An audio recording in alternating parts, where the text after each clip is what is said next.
नमस्कार दोस्तों, मैं हूं जनार्दन सिंह राजपूत और आप देख रहे हैं सारथी फाइनेंस। आज वीडियो की शुरुआत मैं आपसे एक बहुत ही सीधा और जरूरी सवाल पूछकर करना चाहता हूं। क्या आप जानते हैं कि आपकी एक छोटी सी लापरवाही आपके हंसते खेलते बिजनेस को रातों रात रोक सकती है, बर्बाद कर सकती है, आपके बैंक अकाउंट को पूरी तरह से फ्रीज करवा सकती है और तो और आपके ऊपर भारी जुर्माना भी लगवा सकती है। जी हाँ दोस्तों, आप बिल्कुल सही सुन रहे हैं, मैं बिल्कुल सच कह रहा हूं। लगभग रोज, जी हाँ दोस्तों, लगभग रोज मेरे ऑफिस में, यानी मेरी ऑफिस सारथी एसोसिएट में कई ऐसे लोग रोज आते हैं जो अनजाने में अपने पैन कार्ड और आधार कार्ड को लेकर कुछ ऐसी बड़ी गलतियां कर बैठते हैं जिनका खामियाजा उन्हें बाद में भुगतना पड़ रहा है। आज मैं आपको ऐसी 3 बड़ी गलतियों के बारे में बताने जा रहा हूं जिन्हें अगर आपने आज नहीं सुधारा तो कल बहुत बड़ी मुसीबत में फंस सकते हैं। मैं आपको डरा नहीं रहा हूं, समझा रहा हूं, बता रहा हूं ताकि आप गलती करने से बच सके। और जो तीसरी गलती है ना, वो तो आजकल सबसे ज्यादा लोग कर रहे हैं, इसलिए वीडियो को आखिरी तक बहुत ध्यान से देखिएगा, कहीं ये गलती अनजाने में आपसे भी तो नहीं हो रही है। चलिए बात करते हैं पहली गलती की। पहली गलती है नाम और जन्म तिथि को आपस में मैच नहीं होना।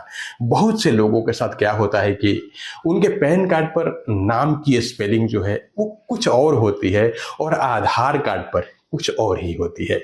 किसी के सरनेम में कुछ प्रॉब्लम होती है तो किसी के जन्म का जो साल होता है वही गलत होता है। लोग सोचते हैं कि क्या ही फर्क पड़ता है, चल तो रहा है ना। लेकिन भाई साहब, फर्क तो तब पड़ता है जब आप कोई बड़ा लोन लेने जाते हैं या कोई बड़ा इंश्योरेंस का क्लेम करते हैं। वहां जरा सी स्पेलिंग मिस्टेक की वजह से आपका केस अटक जाता है, आप पूरी तरह से फंस जाते हैं। इसलिए आज ही दोनों डॉक्यूमेंट्स को निकाल कर चेक कर लीजिए कि सब कुछ बिल्कुल एक जैसा है या नहीं है। अगर एक जैसा नहीं है तो उसे सुधरवा लीजिए, नहीं तो तकलीफ में आ सकते हैं। अब आते हैं दूसरी बड़ी गलती पर जो आपके सीधे पैसे से जुड़ा हुआ है, वह है एक से ज्यादा पैन कार्ड रखना। जी हाँ, बिल्कुल सही सुना आपने। आपको जानकर हैरानी होगी, लेकिन कई बार लोग पुराने पैन कार्ड खो जाने पर नया अप्लाई कर देते हैं या अनजाने में उनके पास 2 पैन कार्ड हो जाते हैं। कानूनन एक व्यक्ति के पास सिर्फ एक ही पैन कार्ड हो सकता है। अगर आपके पास 2 पैन कार्ड पाए जाते हैं तो इनकम टैक्स डिपार्टमेंट आपके ऊपर 10,000 रुपए तक का भारी जुर्माना लगा सकता है। अगर आपके पास गलती से 2 पैन कार्ड है तो तुरंत, जी हाँ, तुरंत दूसरे पैन कार्ड को सरेंडर कर दीजिए।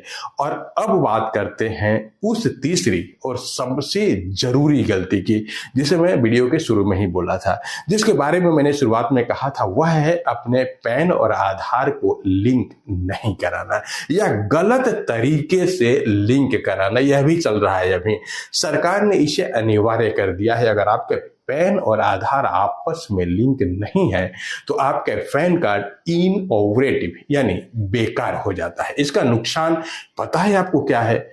आप बैंक में 50,000 से ज्यादा का कैश जमा नहीं कर पाएंगे, नया बैंक अकाउंट नहीं खोल पाएंगे, और अगर आप कहीं टीडीएस आपका कहीं से कटा हुआ है तो वो रिफंड भी आपको नहीं मिलेगा।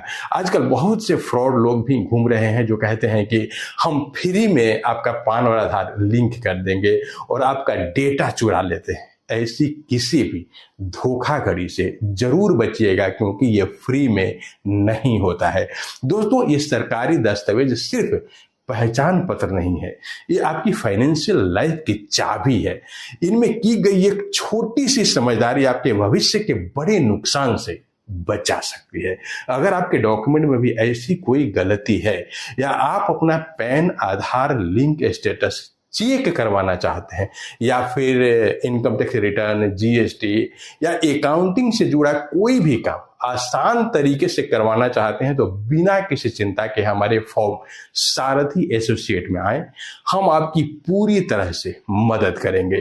अगर आज की यह जानकारी आपको सच्ची और काम की लगी है तो इस वीडियो को अपने दोस्तों और परिवार के साथ जरूर शेयर कीजिएगा। फाइनेंस की दुनिया में आसान भाषा में समझने के लिए आपके अपने चैनल सारथी फाइनेंस को सब्सक्राइब करना बिल्कुल मत भूलिएगा। आप अपने कीमती समय को इस वीडियो देखने में आपने दिया है। अपने कीमती समय देने के लिए बहुत बहुत धन्यवाद। मिलते हैं अगले वीडियो में, तब तक के लिए नमस्कार।